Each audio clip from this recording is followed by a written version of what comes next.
इसकी थी जो हिंदी में नेता सदन अब ने ये पढ़ी तो है, ये तो वो मैं ये समझता नहीं हूं कहा जा माननीय सकता। मंत्री जी क्लियर कर देंगे। माननीय माननीय अध्यक्ष जी, माननीय संसदीय कार्य आज नेता सदन नहीं है मान्यवर। जो माननीय नेता प्रतिपक्ष ने जानना चाहा है मान्यवर, जो संविधान 26 जनवरी 1949 को आत्मार्पित किया गया था, उसमें यह शब्द नहीं था।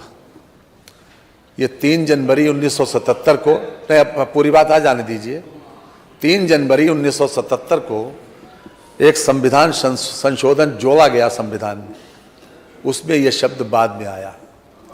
ये सही है कि संविधान में यह शब्द दिया हुआ है मान्यवर, और जो कुछ भी माननीय नेता सदन ने कहा है मान्यवर, बहुत सी जगह पर हम अपने अपने विचारों को अलग अलग प्रस्तुत करते हैं मान्यवर। साम्यवाद पर, समाजवाद पर, पूंजीवाद पर हमने समय समय के ऊपर अपने अपने लोगों ने समय समय पर हर तरीके की स्पीचेस दी, अपने विचार व्यक्त किए मान्यवर। संविधान के संबंध में उन्होंने कुछ भी नहीं कहा, संविधान का नाम भी नहीं लिया। कोई भी व्यक्ति किस परिप्रेक्ष्य में कौन सी बात कहता है, उनका विचार किस विषय पर क्या क्या विचार आया है, ये अलग बात है। संविधान के प्रति पूरा आदर है, पूरा सम्मान है। हमने संविधान की शपथ ली है, हम उसको निभाएंगे भी, लेकिन उसको उस परिप्रेक्ष्य में जोड़ा नहीं जाना चाहिए। हमारा किस विषय के ऊपर क्या विचार है, उसको दोनों चीजों को कलम मत करिए। संविधान अपने आप, संविधान को कोट नहीं किया, संविधान को किसी प्रकार से उन्होंने उद्धृत नहीं किया, इसलिए उसको ये लाना नहीं चाहिए। और ये नियम 300 में नहीं आता मान्य, इसको आग्रह किया जाए। मैंने स्वीकार ही नहीं किया। सदन कल दिनांक 2 मार्च को, आपके नियमावली में भी है, 2 मार्च को ये बात आई थी पार्टी के संविधान कि उत्तर प्रदेश द्वारा विसूचित विशेषाधिकार हनन एवं सदन की अवमानना की सूचना की विशेषाधिकार समिति 2022-23 द्वारा किए गए संस्तुति के ऊपर विचार। सदन द्वारा ये आदेशित किया जाता है कि विशेषाधिकार हनन के दोषी अधिकारियों एवं कर्मचारियों को सदन के समक्ष पेश किया जाए। मार्शल इस बार में रिपोर्ट प्रस्तुत करें। अध्यक्ष महोदय, विशेषाधिकार ये ले लें। स्पीकर पूर्व में स्पीकर साहब रहे, वो अपनी बात रख रहे थे, किसी ने सुना ही नहीं। देखिए, इसको विशेषाधिकार का ले लें। मुझे लगता है कि आप इंटरेस्टेड ना हो तो फिर जो दी गई थी किसी सदन की, वो किसकी आपने हिंदी कर दिया? क्या आप समाजवाद को इस तरीके से कहेंगे? माननीय नेता, मैं अध्यक्ष महोदय सरकार के और उसे हम इस सदन से वॉकआउट करते हैं समाजवादी लोग, क्योंकि ये सरकार संविधान के खिलाफ है। ये सरकार बाबा साहब के जो दिया गया है संविधान, उसके खिलाफ है। डॉक्टर राम मनोहर लोहिया ने जो सिद्धांत दिया, उसके खिलाफ सरकार है।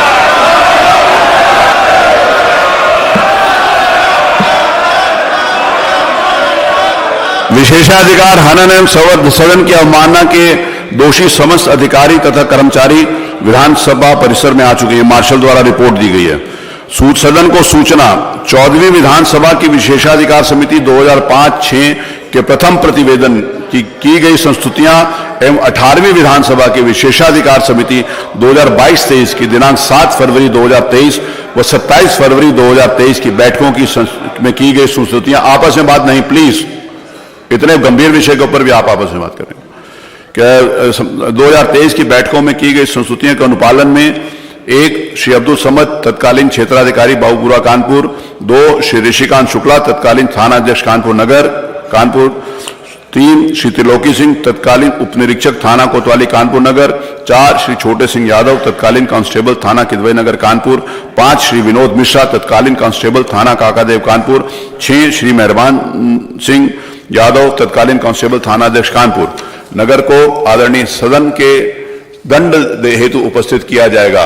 विशेषाधिकार की अवहेलना एवं आदरणीय सदन की अवमानना के लिए दोषी श्री अब्दुल समीद तत्कालीन क्षेत्राधिकारी कानपुर, श्री ऋषिकांत शुक्ला तत्कालीन थानाध्यक्ष किदवई नगर, श्री त्रिलोकी सिंह तत्कालीन उपनिरीक्षक थाना कोतवाली कानपुर नगर, श्री छोटे सिंह यादव तत्कालीन कांस्टेबल थाना किदवई नगर कानपुर, श्री विनोद मिश्रा तत्कालीन कांस्टेबल थाना काकादेव कानपुर, श्री मेहरबान सिंह यादव तत्कालीन कांस्टेबल थाना कानपुर नगर को आदरणीय सदन में उपस्थित होने के आदेश निर्गत किए गए थे।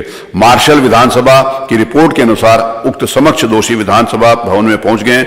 इन समक्ष दोषी व्यक्तियों को आदरणीय सदन के समक्ष प्रस्तुत किया जाए।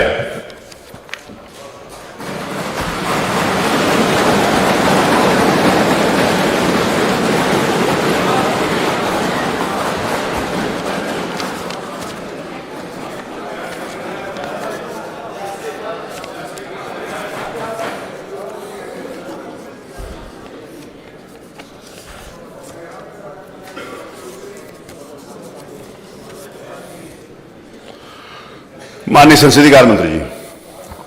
माननीय अध्यक्ष जी,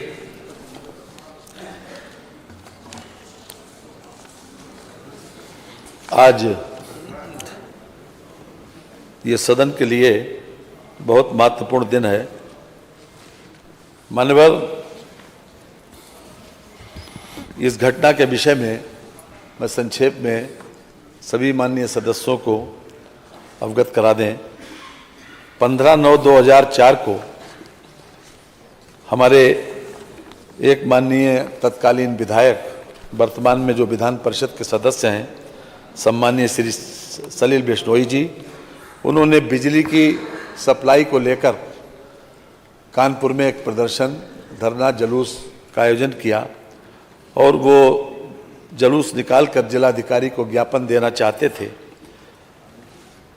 उसी वक्त जुलूस को जो लोग आज यहाँ पर माननीय अध्यक्ष जी के द्वारा अभी जो निर्देशित किया, श्री अब्दुल समद, शशिकांत शुक्ला, त्रिलोकी सिंह, छोटे सिंह यादव, विनोद मिश्रा, मेहरबान सिंह, इन लोगों के पूरे पुलिस फोर्स ने उनको रोका और उनके साथ अभद्रता की, उनको एब्यूज़ भी किया, अपमानित भी किया और उनके ऊपर लाठीचार्ज करके उनकी दाहिनी पैर में फ्रैक्चर हुआ।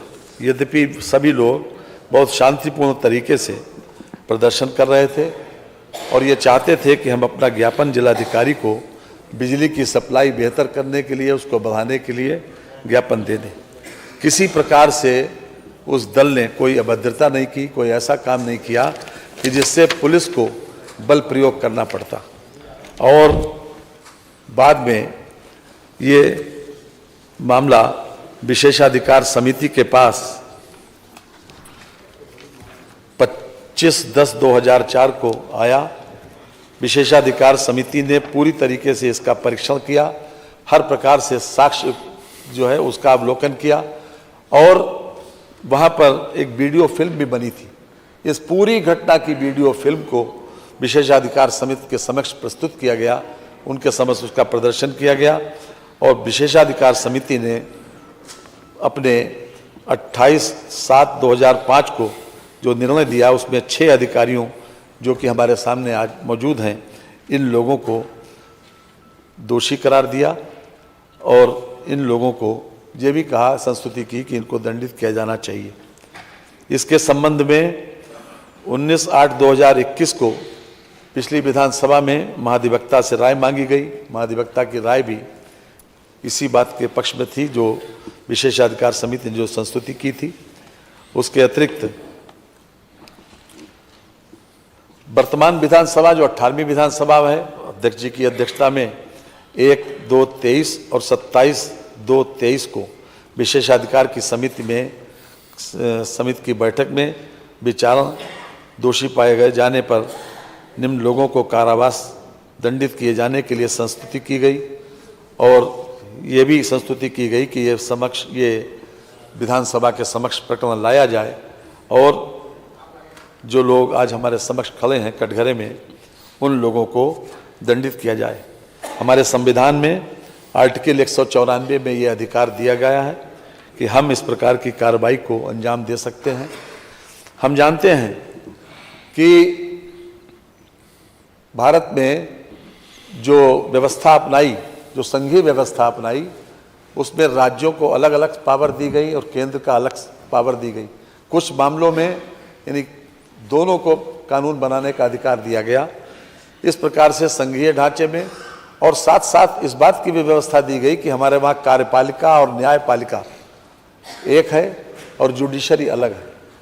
यानी जो लेजिस्लेचर से जो लोग चुन के आते हैं, उसी प्रकार से हमारा मंत्रिमंडल बनता है और उस मंत्रिमंडल जो है वो पूरे व्यवस्था का संचालन करता है।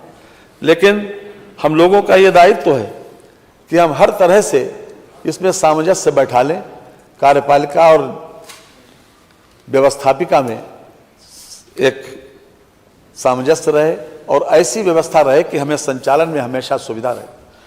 जब हमने लोकतंत्र की प्रक्रिया अपनाई तो हम सब लोग अच्छी तरह से जानते हैं कि तंत्र के ऊपर लोक है। संविधान की पहली लाइन भी ये है कि we the people of India, यानी अर्थात हम लोग, सभी लोग, यानी देश के सब लोग उस पर सबसे ऊपर हैं।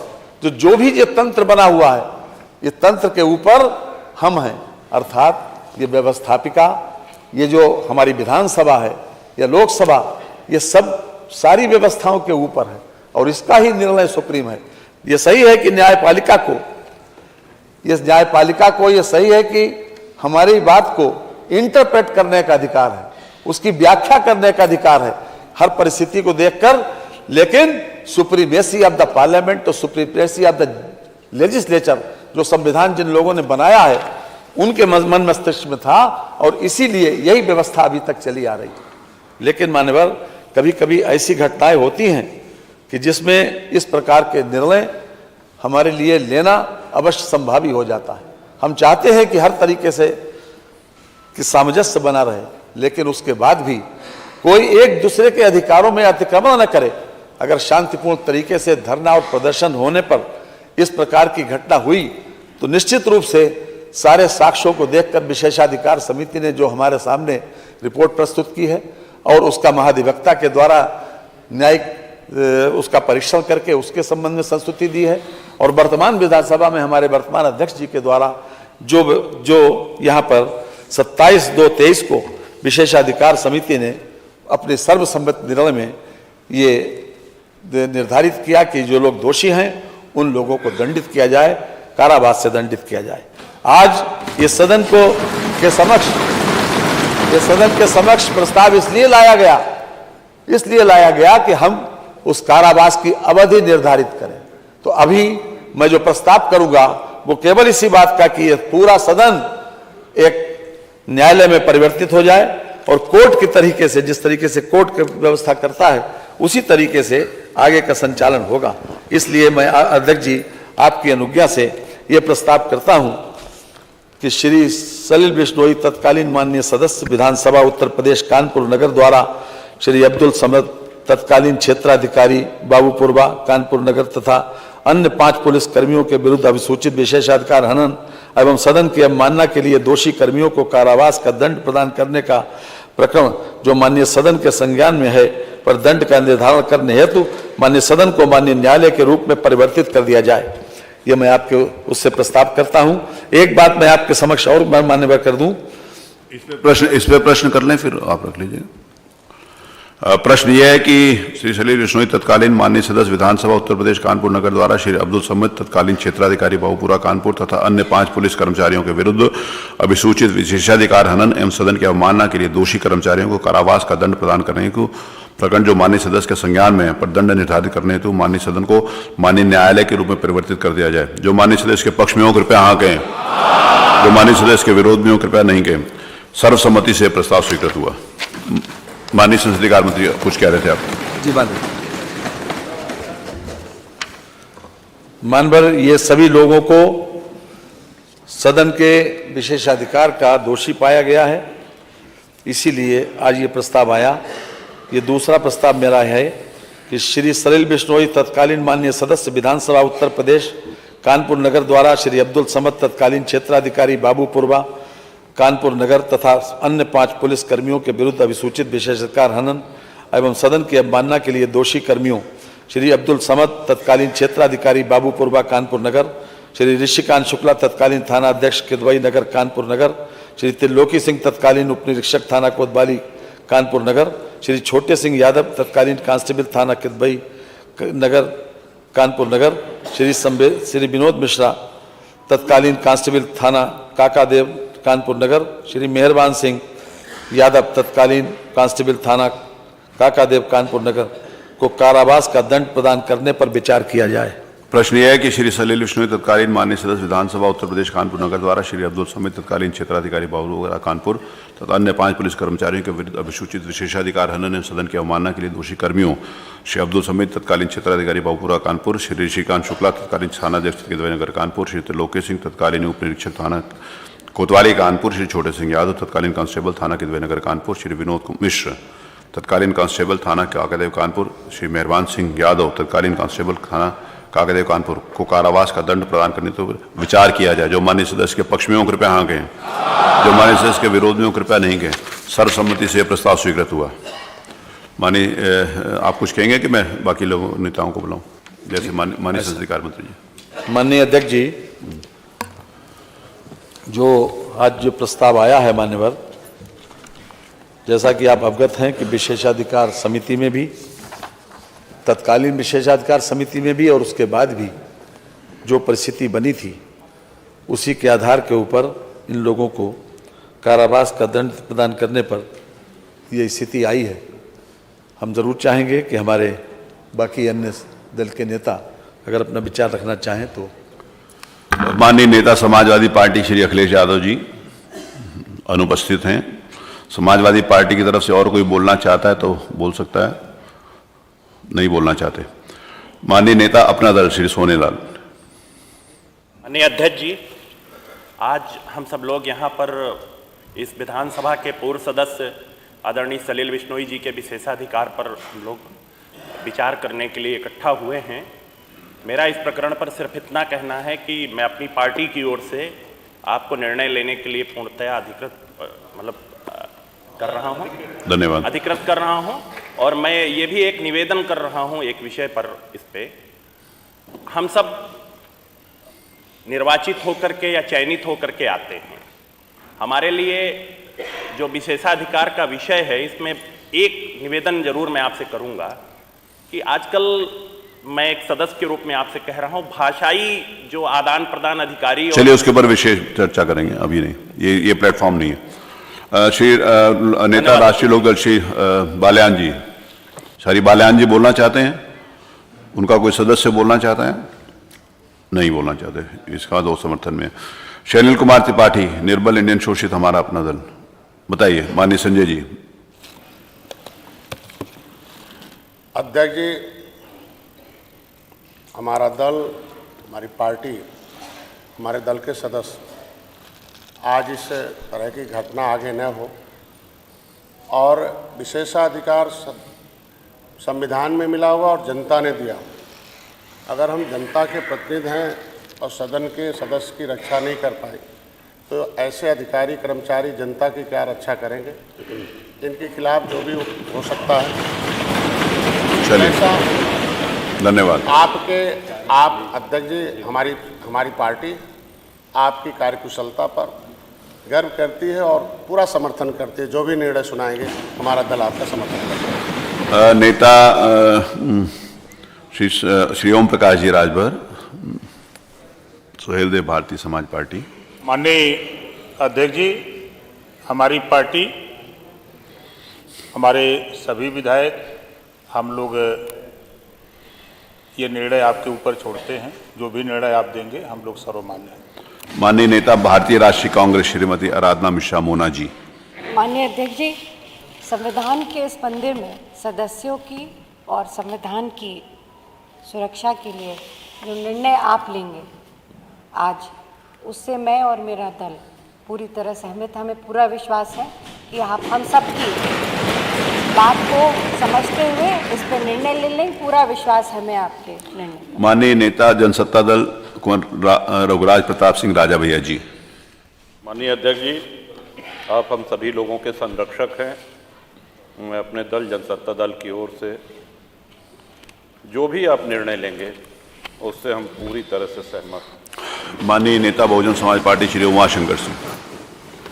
माननीय अध्यक्ष जी, क्योंकि इस मंडप में आप हम सबके अभिभावक हैं, संरक्षक हैं, इसलिए इस संबंध में भी मुझे पूरा विश्वास है कि आप जो भी निर्णय लेंगे हम सबके हित में लेंगे। मैं अपने तरफ से भी आपको अधिकृत करता हूं कि आप अपना निर्णय दें, हम उसको स्वीकार करेंगे। माननीय संसदीय कार्य मंत्री जी। माननीय अध्यक्ष जी, हम न्याय के ऊपर संवेदनशीलता को महत्व दिया गया मान्यवर, और संवेदनशीलता उसके ऊपर मानी गई है। हम भी उसी परंपरा के निर्वहन के एक प्रकार से आदी हैं।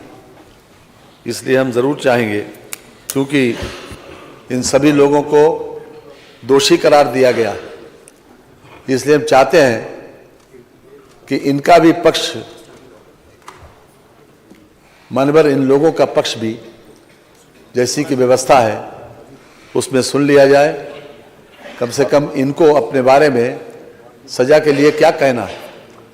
लोकतंत्र में जो जनप्रतिनिधि चुन के आते हैं वो जनता के हितों के लिए ही बराबर, जब सत्ता में रहते हैं तो संसाधन जुटाकर, जब विपक्ष में रहते हैं तो अपनी आवाज़ बुलंद करके ये कोशिश करते हैं कि ज़्यादा से ज़्यादा जनहित हो सके। और जनहित के किसी काम के लिए जब कोई शांतिपूर्ण तरीके से किसी प्रकार से अपना ज्ञापन, अपना प्रतिवेदन देने जिलाधिकारी के वहाँ जा रहे हैं, तो जिस प्रकार का व्यवहार किया गया मानवर, वो अपने आप में अशोभनीय भी है, निंदनीय भी है और सजा योग भी है। इसलिए मानवर आपने यहाँ पर ये व्यवस्था की है कि सभी पूरी विधानसभा आज कोर्ट में परिवर्तित हुई, लेकिन किसी भी निर्णय से पहले, हम किसी भी प्रस्ताव से पहले ये जानना चाहेंगे कि आपका पक्ष क्या है। आपको भी कन्विक्शन के के अंतराल पर कन्विक्शन के मामले में कि कितना दंड इनके लिए हो, इनको भी मान लिया, सुन लिया जाए कि क्या स्थिति है। मैं सुन लेता हूँ।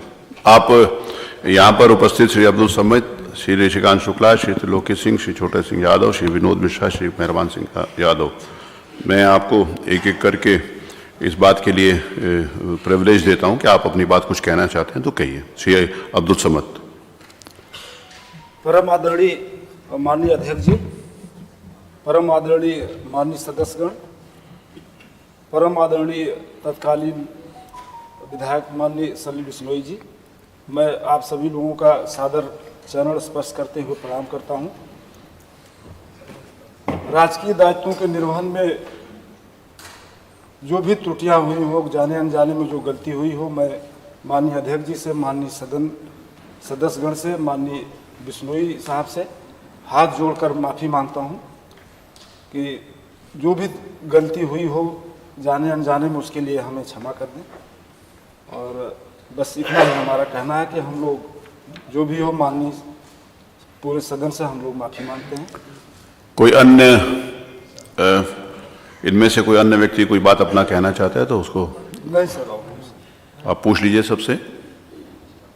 चलिए, ये कुछ ये अपनी बात इनकी आ गई, श्री अब्दुल समद जी की बात आ गई, और बाकी सभी का वही है।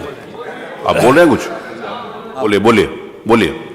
परम आदरणीय अध्यक्ष महोदय, सभी विधायकगण, माननीय विधायकगण और माननीय सलील बिश्नोई जी, आवाज आ जाएगी, बोलिए सीधा। हम लोगों में से अगर किसी प्रकार की दायित्वों को पूर्ण करते समय अगर कोई भी त्रुटि हो गई हो, उसको क्षमा कर दें और भविष्य में इसकी कोई कभी त्रुटि नहीं होगी। हम लोग सभी माननीय विधायकगण का सम्मान करते हैं और करते रहेंगे भविष्य में भी। जी, और कोई बोलना चाहते हैं? माननीय अध्यक्ष जी, जिस प्रकार से सभी सदस्य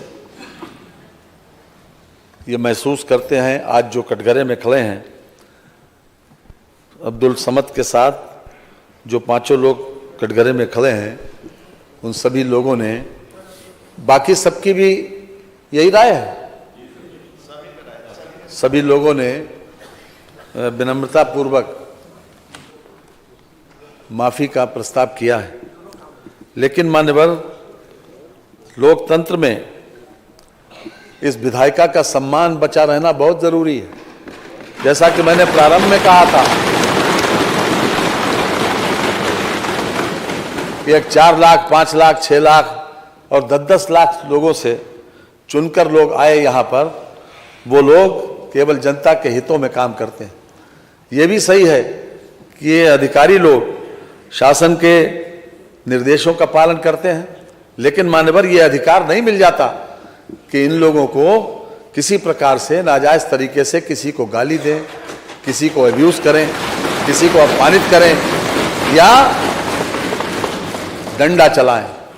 जहां वहां पर कोई ऐसी परिस्थिति नहीं थी कि इस प्रकार का बल प्रयोग करें या किसी प्रकार से गाली दें, और इस प्रकार की स्थिति बाकायदा वीडियोग्राफी में आई है। मानवर, ये सही है कि हम आपसे भी अनुरोध करेंगे कि संवेदनशीलता तो जरूरी है, निभाना भी चाहिए, लेकिन मानवर फिर भी चूंकि आज ये सदन कोर्ट में परिवर्तित हुआ और आपको सर्वाधिकार है हर तरह से, और इसके संबंध में भी कई प्रकरण यहाँ विधानसभा में, चाहे 1959 हो, चाहे उसके बाद सन 89 हो, इसके बीच में भी 1-2 प्रकरण ऐसे आए। लगातार इस बात को सुप्रीम कोर्ट ने भी मेजॉरिटी जजमेंट से इस बात को परिभाषित किया है कि किसी भी तरीके से जुडिशरी और जो व्यवस्थापिका है वो किसी प्रकार से एक दूसरे के काम में हस्तक्षेप न करे। और हम समझते हैं कि यहाँ का ये फैसला, आपका जो फैसला किसी भी कोर्ट ऑफ लॉ में कोई चैलेंजेबल नहीं है मानवर। इसलिए मैं विनम्रता पूर्वक ये प्रस्ताव करूंगा कि चूंकि इन लोगों का व्यवहार, अपने इन्होंने जो कुछ कहा है उसके ऊपर हम ये चाहते हैं कि मिनिमम इनको सजा दी जाए, इसलिए मैं प्रस्ताव करता हूं कि श्री सलील बिश्नोई तत्कालीन माननीय सदस्य विधानसभा उत्तर प्रदेश कानपुर नगर द्वारा श्री अब्दुल समद तत्कालीन क्षेत्राधिकारी बाबूपुरवा कानपुर नगर तथा अन्य 5 पुलिस कर्मियों के के विरुद्ध अभिसूचित विशेषाधिकार हनन एवं सदन की अवमानना के लिए दोषी कर्मियों श्री अब्दुल समद तत्कालीन क्षेत्राधिकारी बाबूपुरवा कानपुर नगर, श्री श्रीकांत शुक्ला श्री तत्कालीन थानाध्यक्ष किदवई नगर कानपुर नगर, श्री त्रिलोकी सिंह तत्कालीन उप निरीक्षक थाना कोतवाली कानपुर नगर, श्री छोटे सिंह यादव तत्कालीन कांस्टेबल थाना किदवई नगर कानपुर नगर, श्री विनोद मिश्रा तत्कालीन कांस्टेबल थाना काकादेव कानपुर नगर, श्री मेहरबान सिंह यादव तत्कालीन कांस्टेबल थाना काकादेव कानपुर नगर को एक दिन यानी आज रात के 12 बजे तक दिन का कारावास की सजा दिया जाए। संविधान की उद्देशिका निम्न प्रकार से प्रारंभ होती है। हम सबको मालूम है हम भारत के लोग, भारत के संपूर्ण प्रभुत्व संपन्न, आगे पूरा डिटेल में लिखा हुआ है। इस संविधान को अंगीकृत, अधिनियमित और आत्मार्पित करते हैं। अतः हम भारत के लोग सर्वोपरि हैं एवं इस आदरणीय सदन के सदस्य भारत के लोगों का प्रतिनिधित्व करते हैं। अतः उनकी मर्यादा एवं गरिमा को संरक्षित रखना हम सबका दायित्व है। संविधान के अनुच्छेद 194 में विधानमंडल के सदनों की तथा उसके सदस्यों और समितियों की शक्तियों एवं विशेषाधिकार प्राविधानित किए गए हैं। यह एक सत्यापित सिद्धांत है कि संविधान के अनुच्छेद 194(3) के अंतर्गत सदन विशेषाधिकार एवं अवमानना के मामलों में निर्णय लेने हेतु सर्वाधिकार धारित करता है तथा सदन का निर्णय इस मामलों में अंतिम होता है। हम सबको यह एहसास है कि हमारा यह निर्णय महत्वपूर्ण होगा और इसके दूरगामी परिणाम एवं संदेश होंगे। संविधान में न्यायपालिका, कार्यपालिका एवं विधायिका की शक्तियों को पृथक पृथक रूप से परिभाषित किया गया है। इन शक्तियों के पृथक्करण एवं सिद्धांत हमारे संविधान की जीवन रेखा हैं। यदि इन तीनों संवैधानिक संस्थाओं द्वारा एक दूसरे के अधिकारों एवं शक्तियों में अतिक्रमण किया जाएगा तो उसके परिणाम नकारात्मक होंगे और ये संस्थाएं शनय शनय समाप्त हो जाएंगी। हमारा ये दायित्व है कि संविधान निर्माताओं ने जो योजना बनाई है हम लोग सम्मान करें और अपने अधिकारों का प्रयोग अपनी सीमा के अंदर रहकर करें। जनप्रतिनिधियों के लोकतांत्रिक अधिकारों एवं कार्यपालिका द्वारा सीमित नहीं किया जा सकता। इसी प्रकार से विधायिका द्वारा भी कार्यपालिका की सीमा में अनधिकृत हस्तक्षेप नहीं किया जा सकता। विधायिका तथा न्यायपालिका के परस्पर संबंध में अपने दायरे में रहने चाहिए। विशेषाधिकार एवं सदस्यों की अवमानना की जो शक्ति सदन को प्रदत्त की गई है वह इसी उद्देश्य से प्रदान की गई है कि सदन अपनी कार्रवाई सम्मान पूर्वक एवं मर्यादित ढंग से कर सके एवं सदन के सदस्य अपने अधिकारों का शांतिपूर्वक प्रयोग कर सकें।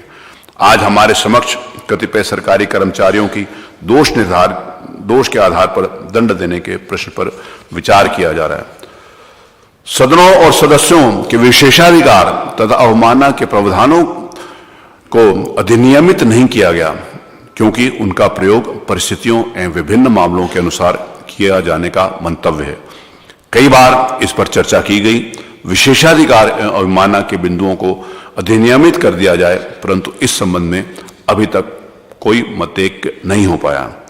सदन के सभी माननीय सदस्य जनता के प्रतिनिधित्व हैं एवं संविधान की उद्देशिका में यह स्पष्ट रूप से प्रावधानित है कि संविधान के अंतर्गत हम भारत के लोग सर्वोपरि हैं। यदि जनता उसके प्रतिनिधियों के विरुद्ध लोकतांत्रिक अधिनियमों के प्रयोग में कोई बाधा आती है तो उसको रोकने के लिए विशेषाधिकार एवं अवमानना की शक्तियां प्रदत्त की गई हैं, अन्यथा यह संस्था महत्वहीन हो जाएगी। उपरोक्त वर्णित संवैधानिक योजना के अंतर्गत है वर्तमान प्रकरण में भी इस आदरणीय सदन को आज विचार करने के लिए मजबूर होना पड़ा। संसदीय कार्य मंत्री द्वारा प्रस्तुत किए गए तथ्यों से यह स्पष्ट है कि यह प्रकरण चिंतनीय है और इस प्रकरण में आदरणीय सदस्यों के विरुद्ध जिस प्रकार का बर्ताव दोषी अधिकारियों एवं कर्मचारियों द्वारा किया गया है वो उनके अधिकारों से परे है था एवं संविधान अनुशासन के विपरीत था। दोषी अधिकारियों के आचरण के कारण ही विशेषाधिकार समिति द्वारा यह संस्तुति की गई कि उनको दंड दिया जाए। विशेषाधिकार एवं सदन के सदस्यों की अवमानना की शक्तियां विशिष्ट एवं वृहद हैं। हम इस बात को पूरी तरीके से भिज्ञ हैं कि इन शक्तियों का प्रयोग सामान्यतः नहीं किया जाना चाहिए, परंतु यह हमारा दायित्व है कि विधायिका की मर्यादा को संरक्षित करने हेतु इन शक्तियों का आवश्यकता अनुसार प्रयोग किया जाए। विधायिका एवं कार्यपालिका के बीच ऐसा व्यवहार होना चाहिए जिससे इन संस्थाओं की गरिमा बनी रहे एवं परस्पर सम्मान बना रहे। इन शक्तियों का प्रयोग जनहित के उद्देश्य में ही किया जाना चाहिए।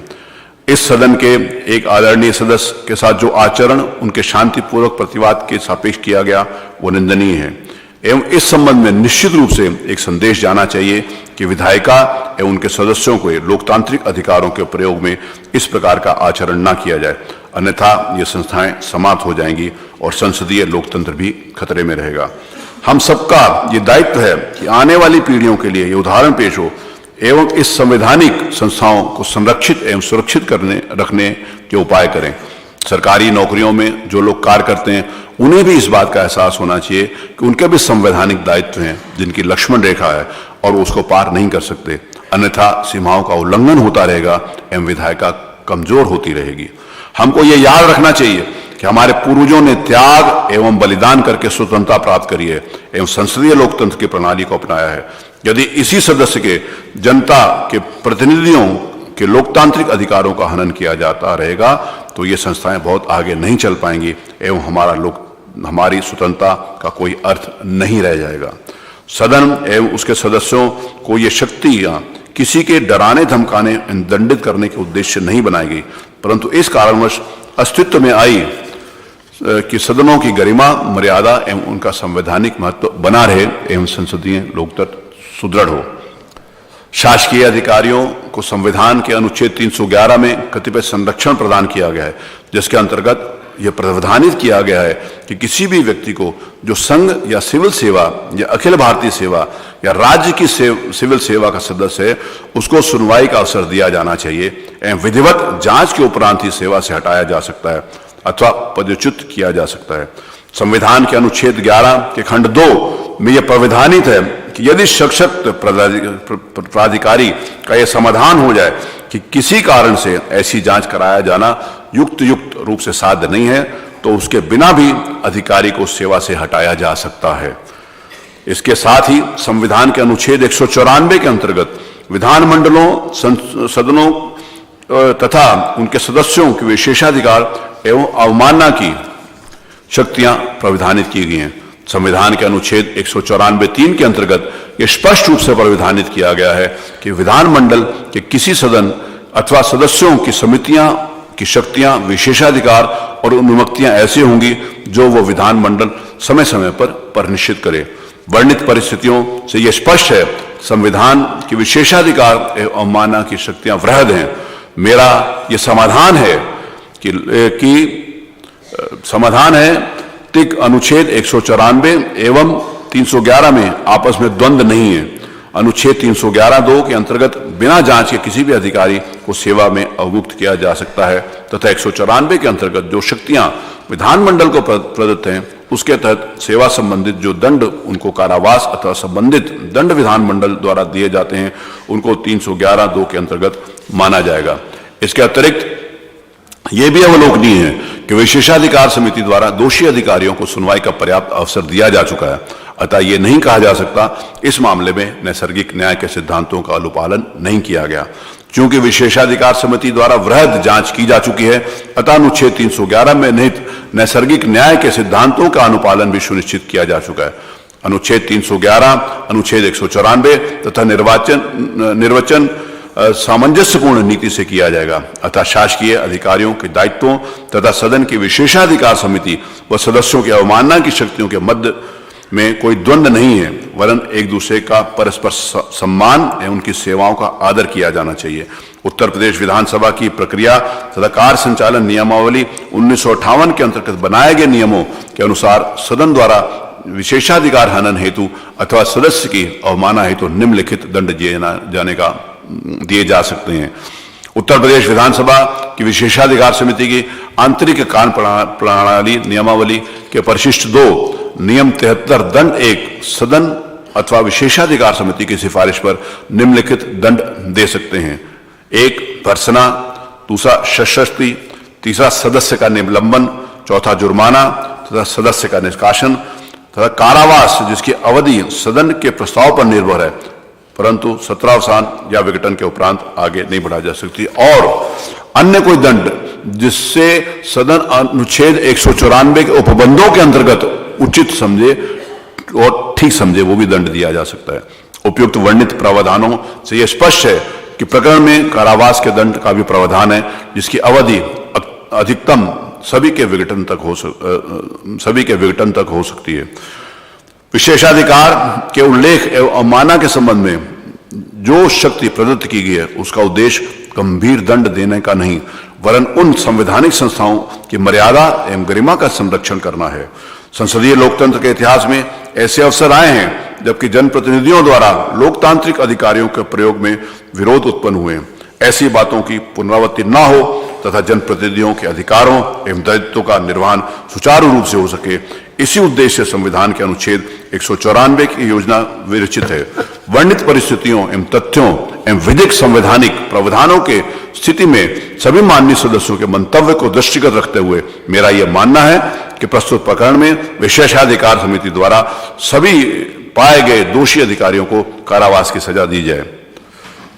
मैं माननीय संसदीय कार्य मंत्री द्वारा जो प्रस्ताव किया गया है कि प्राय एक दिन का मतलब 24 घंटे होता है, लेकिन उन्होंने जो प्रस्ताव किया है मैं उससे सहमत हूं और आज भर के लिए ये एक दिन का मतलब आज भर के लिए इम्प्रिजनमेंट की कार्रवाई होगी।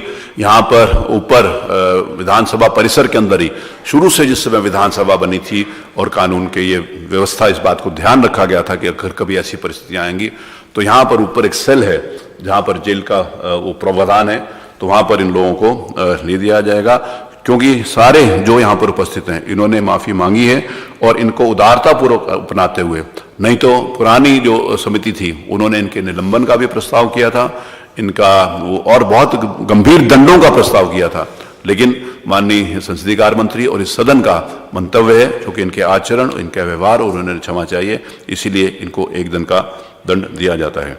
मैं प्रश्न ये है कि माननीय सलील बिश्नोई तत्कालीन सदस्य माननीय विधानसभा उत्तर प्रदेश कानपुर नगर द्वारा। माननीय अध्यक्ष जी, मैं कुछ निवेदन करना चाहता हूं। जी।